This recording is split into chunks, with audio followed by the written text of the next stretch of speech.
Bismillahirrahmanirrahim. Assalamualaikum warahmatullahi ta'ala wabarakatuh. Pada kesempatan kali ini, puji syukur kita panjatkan kehadirat Allah Subhanahu wa Ta'ala, di mana Allah telah memberikan kita limpah nikmat taufik, hidayah serta inayah sehingga kita dapat kembali menelaah, meneladani serta mengerti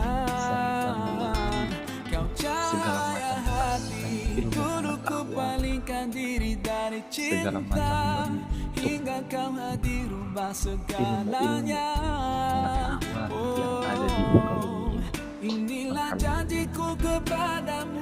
Pada kesempatan kali ini, saya ingin menyampaikan sebuah materi yang berjudul jihad. Jadi ini mengenai tentang tafsir jihad. Sebelum itu saya akan memperkenalkan terlebih dahulu. Baik, nama saya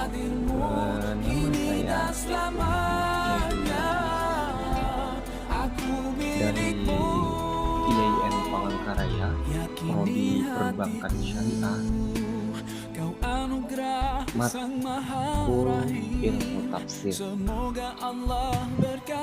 Langsung saja. Baik,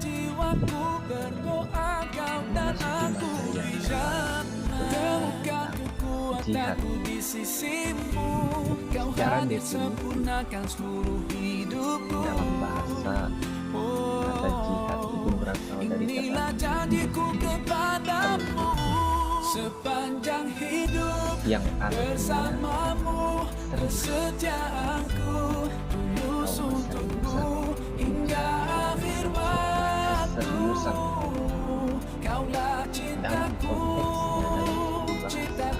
dalam bahasa yang juhdu ini atau jihad itu melahirkan tiga buah kalimat. Ya, ada tiga aspek kalimat dalam kata juhdu, yaitu al-ijtihad, kemudian jihad, dan kemudian mujahadah. Jadi dari kata juhdu itu tadi melahirkan tiga kalimat selanjutnya, tiga kata selanjutnya, yaitu al-ijtihad, kemudian jihad, kemudian juga mujahadah. Yang pertama yaitu jihad. Al-ijtihad,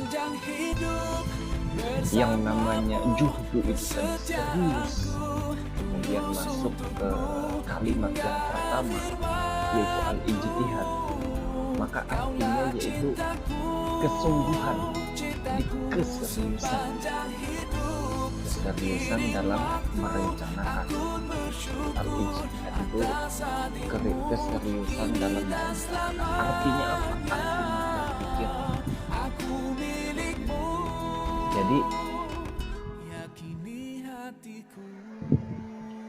Jadi al-ijtihad ini merupakan suatu relevansi, artinya kata yang memiliki ketersambungan daripada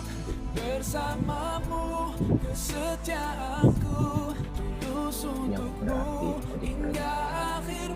jadi ini merupakan suatu konsep di mana dalam artian perencanaan itu sebagai contoh kita sebagai pelajar, sebagai mahasiswa yang talibul ilmi.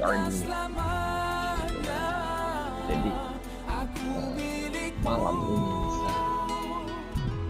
jadi merupakan jihad al-ijtihad, berpikir, merencanakan, mempersiapkan apa itu konsepnya, yaitu besok hari jihad apa. Jadi perencanaan yang ia buat. Jadi ketika dia berpikir, dia meniatkan sesuatu sesuatu bahwasanya oh besok saya ada jadwal kuliah, saya ada masuk kuliah jam segini, jadi malam ini saya harus fresh, saya harus tidur, dan saya harus macam-macam.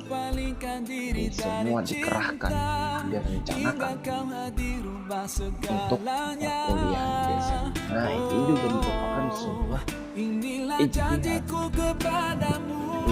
Sepanjang hidup bersamamu, kesetiaanku tulus untukmu hingga akhir waktu. Di dalam kata Kaulah cintaku, cintaku sepanjang hidup. Seiring waktu aku bersyukur atas hadirmu kini dan selamanya. Aku milikmu, maka dengan jihad yakini hatiku, kau anugerah Sang Maha Rahim. artinya apa? Semoga Allah berkahi kita, kekasih penguat jiwaku, berdoa kau dan aku bijak, temukan kekuatanku di sisimu, kau hadir sempurnakan seluruh hidupku. Oh, inilah janjiku kepadamu, sepanjang hidup bersamamu, kesetiaanku tulus untukmu hingga akhir waktu. Kaulah cintaku, cintaku sepanjang hidup. Seiring waktu aku bersyukur atas hadirmu kini dan selamanya. Aku milikmu,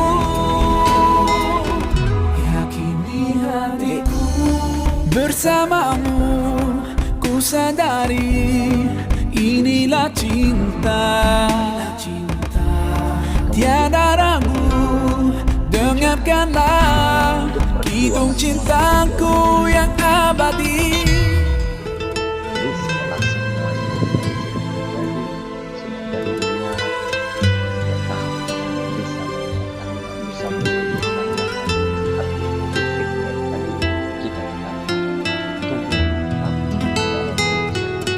Sepanjang hidup bersamamu, kesetiaanku tulus untukmu hingga akhir waktu. Kaulah cintaku, cintaku sepanjang hidup. Seiring waktu aku bersyukur atas hadirmu kini dan selamanya. Aku milikmu, yakini hatiku. Pembahasan mengenai bentuk-bentuk jihad. Jadi wajahidu fillahi sepanjang hidup bersamamu, kesetiaanku tulus untukmu hingga akhir waktu. Kaulah cintaku, cintaku sepanjang hidup. Seiring waktu aku bersyukur atas hadirmu kini dan selamanya. Aku milikmu, yakini hatiku, kau anugerah Sang Maha Rahim. Semoga Allah berkahi kita.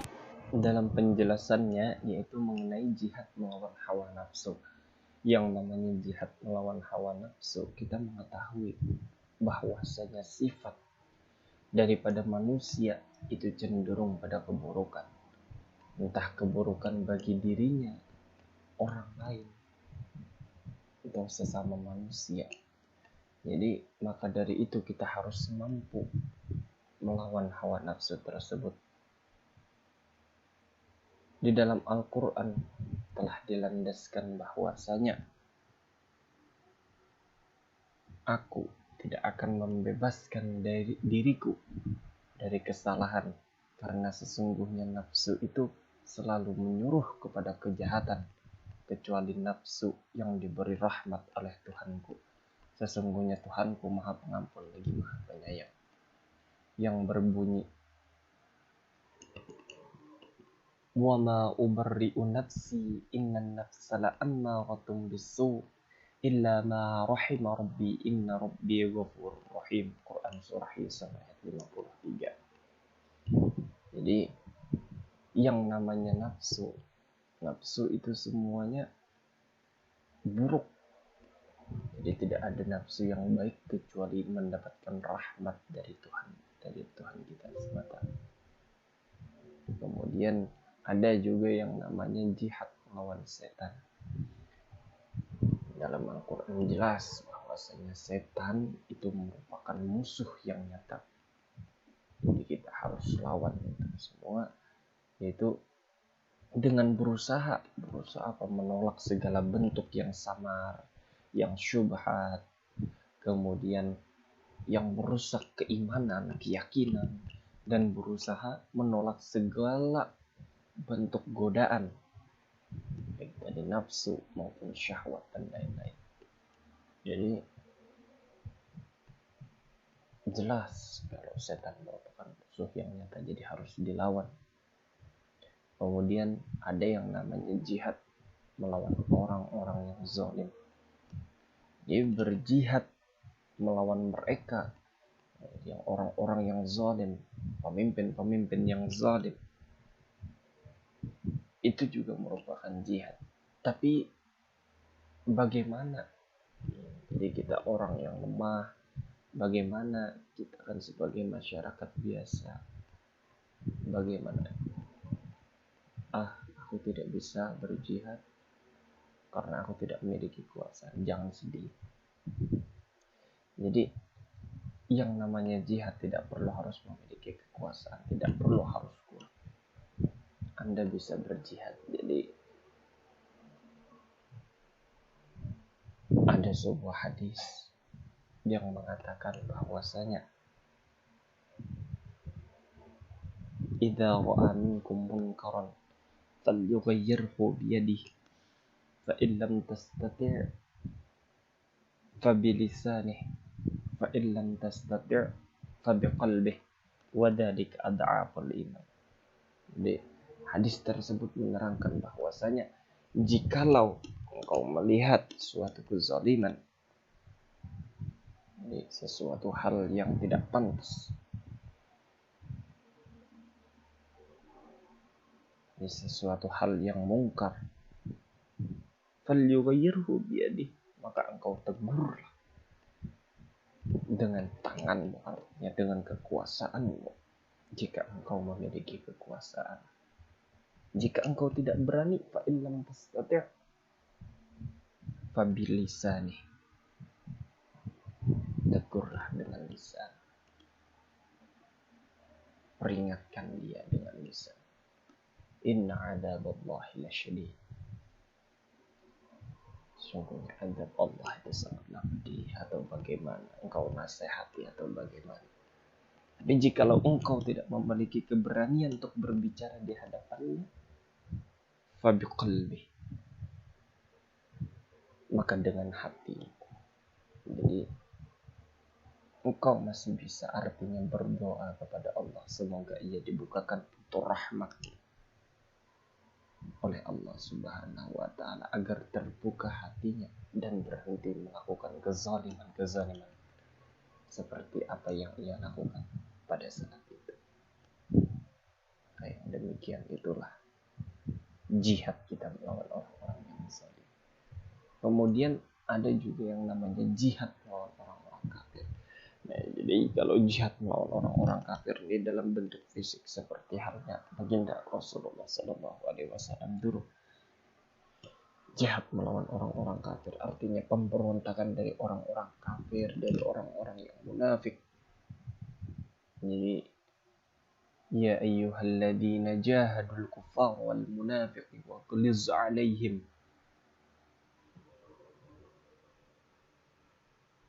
wasalluhum jahannam.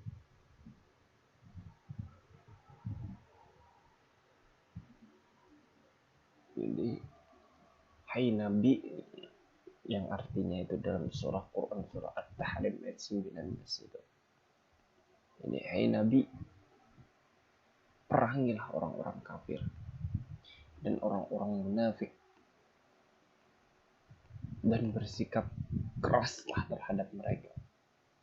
Tempat mereka itu adalah neraka Jahannam, dan itu adalah seburuk-buruknya tempat kembali. Jadi itu yang namanya jihad melawan orang-orang kafir, artinya dalam bentuk fisik. Ini yang dinamakan seperti zaman Nabi dulu, yaitu tadi perang dalam bentuk nyata.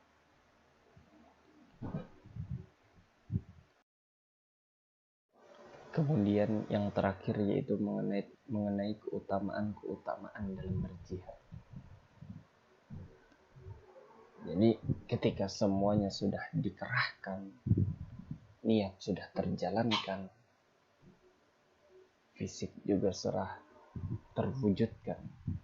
Jadi keutamaannya itu ketika kita memberikan pertolongan pada orang lain, maka itu akan sangat membantu bagi mereka. Keutamaannya apa aja, kelebihannya apa aja, yaitu kita mendapatkan pahala yang berlimpah. Tentunya Allah akan memberikan ganjaran kepada kita. Kemudian dihilangkanlah yang namanya kesedihan, kesusahan. Kemudian dijanjikan surga dan banyak lagi. Artinya apa? Mewujudkan ketenangan dan maslahah dalam diri, dalam kehidupan pribadi, khususnya diri Anda, terlebih lagi orang lain. Jadi demikianlah presentasi saya pada kali ini. Kurang dan lebihnya saya mohon maaf. Wabillahi taufiq wal hidayah. Assalamualaikum warahmatullahi wabarakatuh.